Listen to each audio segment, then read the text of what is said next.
Don't know if you have any hearing problems? Watch this video and let's find out.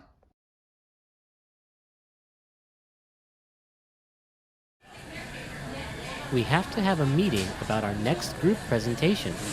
Right. When are you free? I come to school on Mondays, Wednesdays, and Thursdays.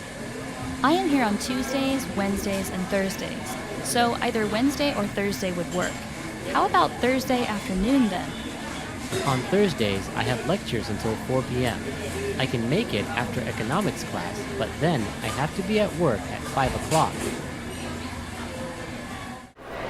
It looks very nice on you, and it fits perfectly. Yeah, it fits, but I usually wear plain colors. I'm not used to this kind of a pattern. Well, I think you look great. Yeah? Still, it would take some courage for me to actually wear this. Hello, how can I help you? Hi. I was at your restaurant for lunch today, and I think I left my scarf there. You left your scarf at the table? Do you remember where you were seated? Well, it was in the back of the restaurant. Were you in the smoking area or the non-smoking area? The non-smoking area. How big was your table? It was a table for 4 people. Okay, I'll go check. Please wait for a moment.